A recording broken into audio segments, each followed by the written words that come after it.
aqui é a Laísa do canal Laísa Maverick. Pra quem não me conhece, eu falo sobre psicodélico. Pra quem já me conhece, dá uma curtida aqui nesse vídeo pra chegar a mais pessoas. O tema de hoje é um tema tabu. Na verdade é uma pergunta e eu vou perguntar aqui pra você e nisso eu me incluo. Será que estamos utilizando psicodélicos como fuga na nossa vida? E esse é um tema polêmico porque eu acho que é uma coisa que é tão natural e faz tanta parte, assim, da nossa vida, dos nossos padrões de comportamento, onde essa vida aqui que a gente tá é tão mais fácil, às vezes, ir pra uma coisa que vai gerar gratificação instantânea, com social media, que a gente vê com fast food. Com os psicodélicos não seria diferente, né? Tanto que os psicodélicos foram proibidos nos anos 60 por conta dessa, tipo, avacalhou, todo mundo começou a usar e tudo quanto tipo de gente. E os psicodélicos não é que eles fazem as pessoas ficarem diferentes. Cada pessoa vai ter uma personalidade e aquilo vai vir pra superfície. Parte da legalização dos psicodélicos é a gente utilizar essas ferramentas com responsabilidade. E eu acho que nos meus últimos vídeos eu tenho tratado porque eu gosto, é parte da minha personalidade, eu levo tudo na brincadeira, eu tento tratar os assuntos com uma leveza maior, porque eu não gosto daquele approach de julgar a gente e falar que a gente tem que fazer isso e aquilo. Mas eu acho que é muito bom trazer um pouco de luz pra esse assunto, porque eu me vejo utilizando psicodélicos como escape. E aí eu perguntei pra você, você utiliza psicodélicos como escape? E isso é uma coisa que só você pode responder. E os psicodélicos, eles trazem muita coisa que é pra gente arrumar, assim, na nossa vida e trabalhar. Não é fácil olhar esses padrões inconscientes do nosso comportamento, esses padrões tóxicos. Quando a gente expõe essas coisas nos psicodélicos, o que pode acontecer é a gente se enfiar mais ainda nos nossos padrões tóxicos. E não só nossos problemas pessoais, mas o que o planeta como um todo tá passando, né? Aqui nos Estados Unidos a gente chama de Dark Night of the Soul. É a escuridão do coletivo, a sombra do coletivo que tá sendo trabalhada. Aí no Brasil eu sei que tem problemas variados, dá pra escolher, e aqui nos Estados Unidos não é diferente. É a escuridão vindo pra superfície pra ser curada. No Brasil eu sei que é uma coisa que eu choro frequentemente, que é o que tá acontecendo com os indígenas, eu não posso falar que eu vou chorar. O desmatamento da Amazônia, aqui nos Estados Unidos, os shootings que eles têm na escola que mata criança. Então esses temas que estão vindo pra superfície nesse momento do coletivo é uma coisa que me toca muito profundamente. Vamos lá!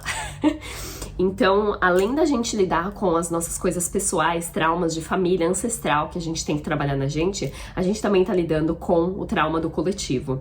E é muito fácil a gente cair naquele padrão que sempre foi utilizado. É interessante falar de quando a gente usa os psicodélicos como fuga, porque a gente faz isso não só com psicodélicos. E no meu trabalho, não só no meu trabalho, a sociedade hoje em dia é um padrão masculino, que quer que você seja eficiente, que você sempre esteja agindo e fazendo as coisas, e isso afasta a gente do nosso corpo de ser só, ao invés de fazer o tempo inteiro. Então, difícil pra cada um de nós, porque é o feminino sendo a finalização da repreensão do feminino.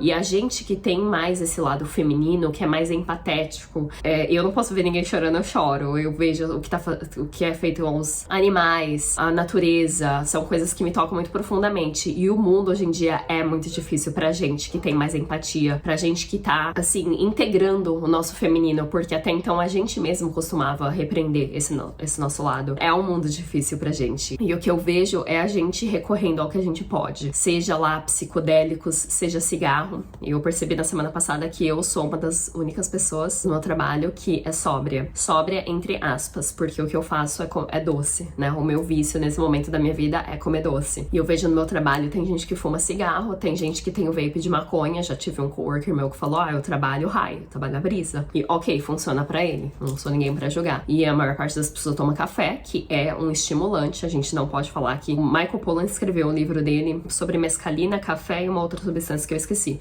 Mas ele falou que ele ficou, acho que 2, 3 meses sem tomar café, e a primeira vez que ele tomou foi como se fosse uma experiência psicodélica. Então o café afeta o nosso consciente, e o café não só afeta, como ele aumenta o masculino, que é, meu corpo já tá cansado, mas se você tomar uma cafeína, um Red Bull, um café, ele vai te empurrar pra fazer mais coisas ainda. Então é o mindset masculino de estar sempre fazendo as coisas. Vê muito isso nessa sociedade, seja maconha, seja cigarro. Álcool é super natural no Brasil. Todo mundo se junta pra beber álcool, mas ninguém se junta pra sentar e falar, olha, eu tô bebendo muito álcool nesse momento porque eu tô passando por isso e aquilo. Por quê? Porque o feminino tá sendo repreendido. Ninguém quer falar mostrar que tem emoções, que tem sentimentos, que tem aquele lado feminino que sente empatia, coisas que estão acontecendo no Brasil nesse momento. Existe um sofrimento enorme vindo pra superfície agora. É a escuridão que a gente tem que curar. E isso vem em cada pessoa. Então a gente tá passando pelo nosso processo pessoal e coletivo. E existe uma razão pela qual a gente escolhe essas substâncias, às vezes, pra sentir gratificação instantânea. E outro vício que é enorme é a tecnologia, que pode ser utilizada pro bem, mas também pode ser utilizada deliberadamente, que a gente tá lá viciado. Eu falo por experiência própria. E a gente tem os padrões de família. Eu tava assistindo um vídeo agora de um guru, e ele falou que o pai dele chegava em casa, o pai e a mãe dele, eles estavam no emprego que eles não gostavam, então eles tinham aquela visão negativa sobre o mundo. O pai dele chegava em casa, bebia tequila, a mãe chegava em casa, ia pra TV. E são coisas assim, bem sutis que acontecem no nosso dia a dia, que a gente nem percebe, é inconsciente, que a gente fica no celular um tempão, que a gente fuma cigarro, fuma maconha. É um escape que a gente tá fazendo e acontece de uma forma inconsciente. E olhar pra essas coisas é muito difícil, é extremamente difícil. E ele fala que o pai dele bebia álcool, a mãe na TV, e ele percebeu que os dois estavam numa energia estagnada, que era a energia de escape, de fugir das coisas. E a gente sabe que é extremamente difícil mudar as coisas, mas lá pro final do vídeo eu vou falar um pouco de como a gente consegue dar mais atenção pra esse nosso lado que vicia nas coisas, né? Essas tendências. E não só isso, mas eu acho que a gente tá vendo agora a nova onda do jovem místico, né? Que é a espiritualidade vindo pra superfície, graças a Deus, que também representa o feminino, mas a gente também entra nessa de o masculino, ele tá infiltrado ali ainda, e a gente fica se cobrando, tem que fazer mais meditação, tem que escrever no meu journal. Então a gente começa a se cobrar bastante. E essa é a capa do ego espiritual, da gente se cobrar muito, usar até mesmo a espiritualidade pra se cobrar mais ainda. Isso faz com que a gente caia mais ainda nesses padrões de a gente se priva às vezes de algumas coisas, medita. É o ego backlash que eu falei no meu vídeo anterior. E aquilo vem à tona, é tipo uma olinha, você faz diferente, mas volta pro mesmo lugar. Então é extremamente difícil mudar esses nossos padrões. E os psicodélicos, eles expõem demais, eles mostram pra gente assim, olha, principalmente os cogumelos, eles esfregam na nossa cara. Olha, isso é o que você tá fazendo na sua vida. Sem dó nem piedade. Ele esfrega na nossa cara a consciência de olhar todas aquelas coisas que tem que ser trabalhada, ver que às vezes você é viciado em cigarro e é um ato autodestrutivo, ou que é viciado em maconha, ou tá usando os psicodélicos como escape. É muito difícil a gente olhar pra esse nosso lado, que é o lado que precisa de cura, é o lado às vezes que tem trauma de família. Isso tá na família gerações, karma ancestral que a gente tá tentando curar. Meus pais, por exemplo, minha mãe, ela era viciada em bingo, meu pai, álcool. Então eles tinham esse escape que eles iam e eles não estavam lá pra mim, pra participar da minha infância. Então hoje em dia, eu tenho que dar amor pra esse meu lado que não recebeu amor quando os meus pais não estavam presentes, quando eu precisei. E é muito difícil olhar pra esse meu lado e ver, nossa, tem, assim, é um poço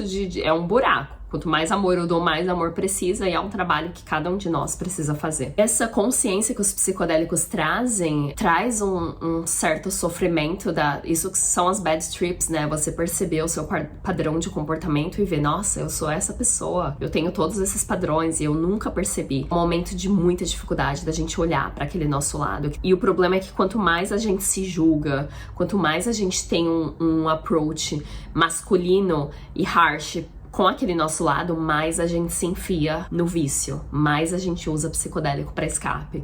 Então a gente tem, é muito sutil, a nossa mente é assim, é um bibelô, é super delicado. A gente tem que tratar esse nosso processo, e o que eu vejo muito também é que teve uma trip psicodélica, viu tudo aquilo que tinha que ser trabalhado, já tem uma outra. E o ego gosta de pensar que a gente pode fazer uma trip atrás da outra. O ego, não, eu quero experimentar aquela substância, agora é esse, agora é aquele, fuma maconha todo dia. Então são coisas que estão sendo trazidas pra superfície que tá fazendo com que a gente se odeie. Porque se você se torna consciente de todas as coisas ao mesmo tempo, você não integra a trip anterior. Aquilo vai virar uma bola de neve e em algum ponto na sua vida você vai ter um awakening enorme, um despertar lugar espiritual que você vai ter que lidar com aquelas coisas. A gente tá aqui nessa vida pra lidar com esse karma, então não tem pra onde fugir. Ou você lida com essas coisas agora, ou mais pra frente. Vai da gente escolher. O que eu tô tentando passar aqui é que, mesmo quando a gente tá naqueles momentos, a gente se torna consciente desses padrões. A gente se torna consciente da escuridão do coletivo, que é um trabalho enorme que a gente tem que fazer. Na luz, um trabalho da luz. Somos trabalhadores da luz. De trazer mais amor pra essa consciência aqui, pra esse planeta que a gente tá. A gente faz isso através da gente. Não tem essa da gente... Obviamente, a gente tá aqui pra ajudar as pessoas. Tá aqui por uma boa causa. Às vezes ser ativista e participar da onde a gente pode, mas aquilo tem que vir primeiro da gente. A gente tem que trabalhar na gente. E a gente não consegue fazer nada sem o amor, sem estar na luz. E a escuridão, esse cara aqui que eu assisto, o Matt Kahn, ele fala: a gente tem que ser comprometido com a luz e com o amor do mesmo jeito que as pessoas maldosas, aqueles serial killers que eles planejam tudo meticulosamente. A gente tem que ter aquele comprometimento, aquela determinação, aquele esforço, aquele foco com a luz e com o amor na nossa vida. E eu falo isso que é extremamente difícil, é muito difícil a gente ficar preso na o que estão fazendo na Amazônia, o que estão fazendo com os indígenas, as crianças se matando na escola, inflação no Brasil, pessoas passando fome. É tão fácil a gente entrar naquele mindset, e principalmente pra gente que tá mais no nosso coração, a gente entrar naquilo e ficar, meu Deus do céu, ficar paralisado de certa forma com a quantidade de escuridão que a gente, de sombra, darkness que a gente tem, e a gente às vezes esquece que a gente pode sim fazer alguma coisa. A gente começa ajudando uma pessoa por vez, e geralmente essa pessoa é a gente, na nossa vida. Sempre que a gente tá julgamentos, pensamentos negativos, a gente gosta de, é meu trabalho, é meu amigo, é minha família. Isso só tira a gente da gente mesmo. Quando a gente pega a responsabilidade, a gente tem mais poder, a gente fica empoderado, a gente tem mais controle na nossa vida. É uma coisa que eu tenho percebido bastante, é que tem uma mulher na minha igreja que tudo que ela vê é maravilhoso. Uma vez a criança tava lá jogando tudo pra tudo quanto é lugar, aí ela olhou pra mim e falou: ela não é linda? Ela não é a coisa mais maravilhosa desse mundo? Aí eu olhei pra ela e falei: não, a criança tá fazendo uma birra aqui, tá jogando todas as coisas no outro, aonde que ela é bonita? E é uma coisa que eu vejo muito no caminho espiritual, as pessoas que estão enlightened, que eles têm essa visão do mundo, que tem mais compaixão, que tem mais amor. E é uma coisa que eu anseio chegar na minha vida nesse ponto, onde eu vejo mais a beleza das pessoas do que o lado ruim. E eu acho que quanto mais eu trabalho isso, quanto mais amor próprio eu tenho, mais eu consigo ter compaixão com a jornada das outras pessoas. Quando as pessoas estão fazendo coisas maldosas, a gente não luta contra o mal através do mal, a gente luta contra o mal através do amor. E é só assim que a gente vai conseguir vencer, porque se a gente lutar contra o mal, tem até uma quote que é bonita que eu vou deixar aqui depois.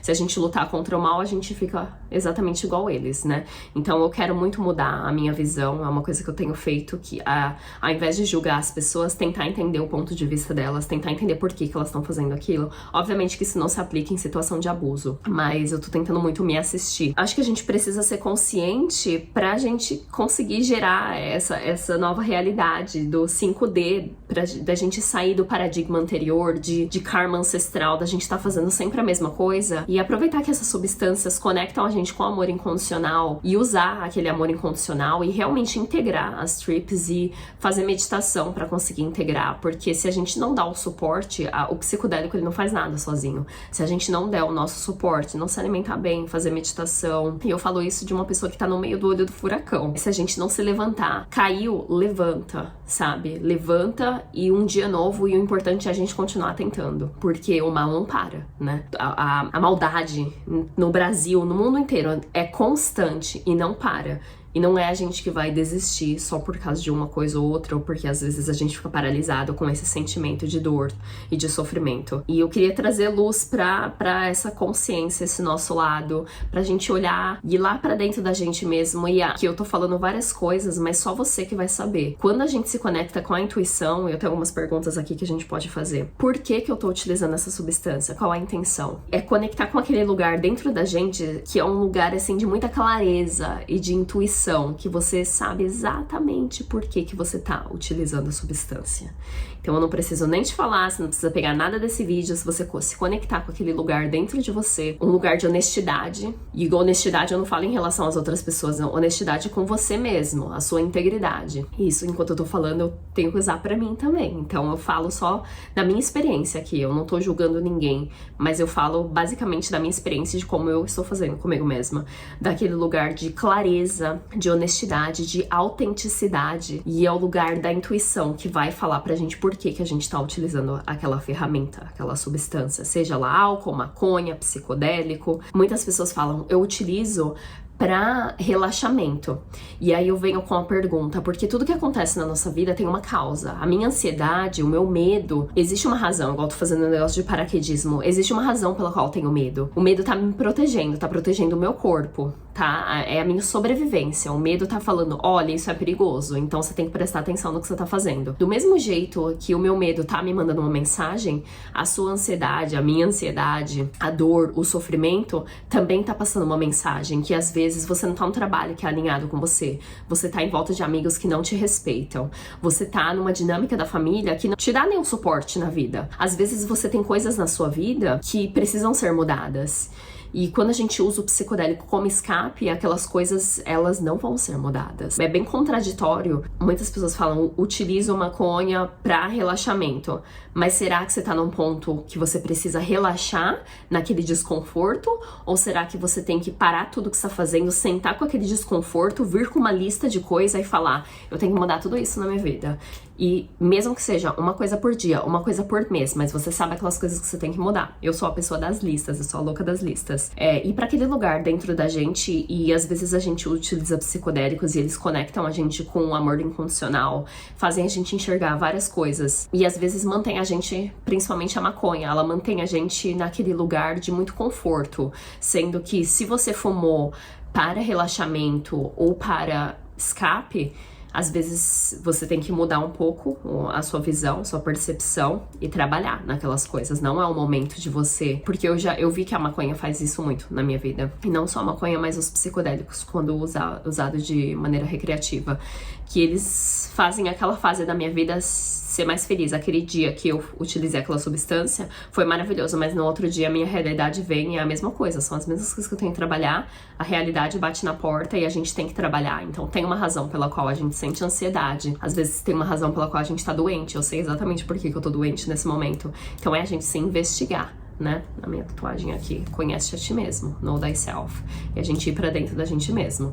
E é isso, se você gostou desse vídeo, dá um curtir. Muito obrigada pelo trabalho que você faz em você mesmo. Muito obrigada por estar no caminho da luz. É muito importante que a gente seja fanático com amor próprio, com amor incondicional. E vendo a escuridão que o mundo tá hoje em dia, às vezes é tão mais fácil a gente não ter disciplina com a gente ou fazer coisas que não são desonestas de certa forma com a gente mesmo, a gente acabar às vezes com a nossa integridade. Então utilizem essas ferramentas de forma responsável. E isso é um aviso que eu dou pra mim mesmo. Muito obrigada, a gente se vê na próxima.